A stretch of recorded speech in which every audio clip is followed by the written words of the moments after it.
Okay, YouTube, Slick here, back at Slickhead Garage. Got another little project to work on that just popped up on me. It's not a chopper or an antique bike, but it's still a bike nonetheless. And I'll catch you up to speed on all my other projects. Let me show you. With the Roger Borget chopper, I have to order new piston rings tomorrow, and that's it. I had the cylinders honed out at Nick's. You saw that in other videos. I'll be able to get it back together next weekend, looks like. Cleaned up all the gasket surfaces, removed that piston so I can spread out the gaps. They're a little tight from the heat. But get this thing out of here. On to the next. But right now, had this pop up. It's my little nephew's KLX 140R Kawasaki dirt bike. He's having trouble getting it started. He's already changed the gas, changed the oil. So it should be an easy one. It's a fairly newer bike here. I think it's a 21.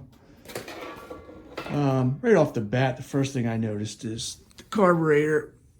He had been messing with it and it's in there crooked. So naturally that's not going to work right. The floats in the bowl won't be able to go up and down, won't be able to give you fuel. So, you know, should be easy. I'll get it started for him.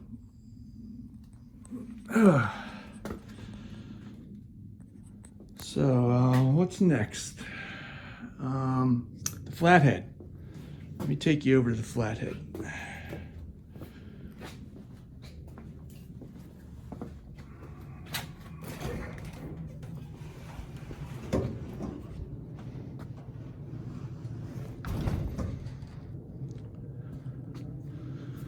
Bear with me.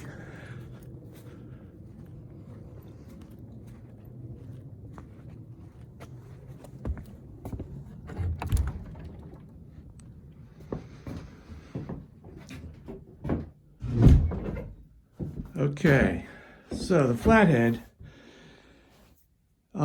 since the kickstarting videos that you've seen on YouTube with my left leg, I've taken her out for a few test rides. And I'm having trouble dialing in the linkered carburetor. I do everything you're supposed to, as per the manual, setting up the low speed needle first, idle, and then setting up the high speed needle, doing 20 miles an hour and above at various speeds. So it just kept missing. Well, not missing, it was just backfiring, coughing out the carburetor.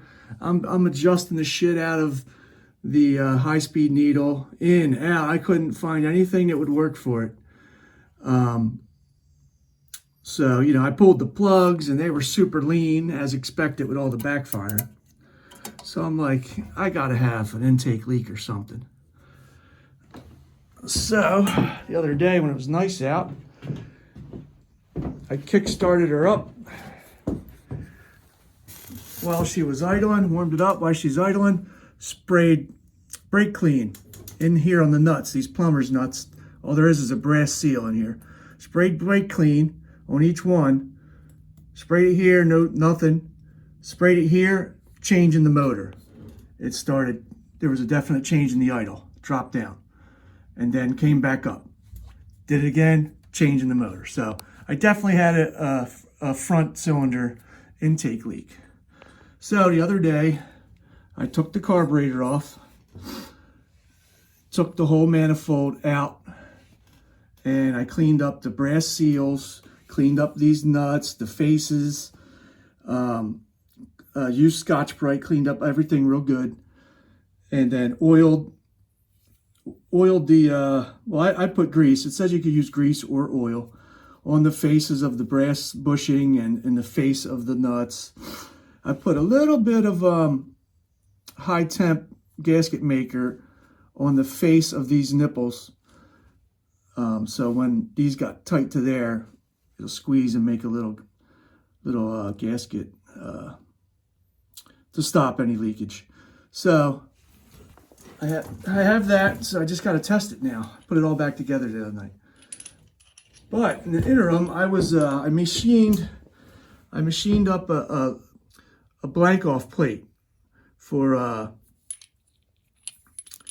pressurizing the manifold with air and using bubble soap on here without the carburetor on there. That way you can check your seals before you ever do all the work of putting your carburetor on and see if they're leaking or not.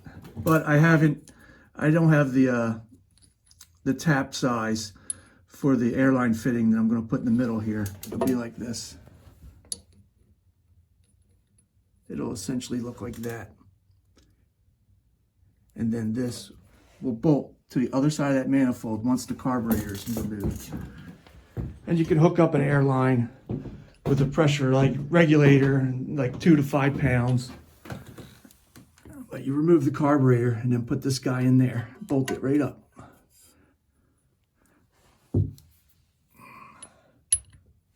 So, if in a couple days here when I take this for a test ride and it's messing up on me, and I suspect it's, again, I'll test it real quick with the brake clean.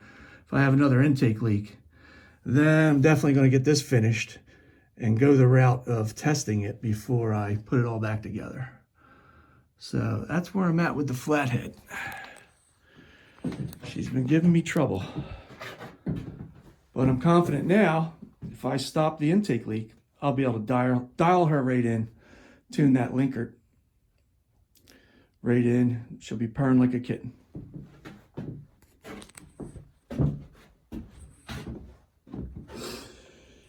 The sports dryer and head chopper project. Again, I'm getting so busy. All I need is a battery. I need to buy the lithium battery that goes with the battery holder. That's just a temporary battery. A new regulator. When you use a lithium battery, you're supposed to use a brand new regulator. Make sure you don't cook your lithium batteries are very sensitive, so you don't want to cook it by overcharging it. So all the cables are done. Throttle cable's done. Yeah, that's it. So battery, regulator, and then I still have to weld up an exhaust. I'm going to do up sweeps. But for now, I don't have the money. I can start it like this with that exhaust on there. Yeah, it'll be loud as hell, but whatever. Be pretty cool. I can at least test ride it, you know, make sure everything's good. Oh, that's it. I still got to wire up that switch. Those wires there go to the key switch, which is there. So she's almost ready to go. I keep saying that, but now I keep getting busy with other projects. Plus, I want this girl to run right. All right. I will talk to you later.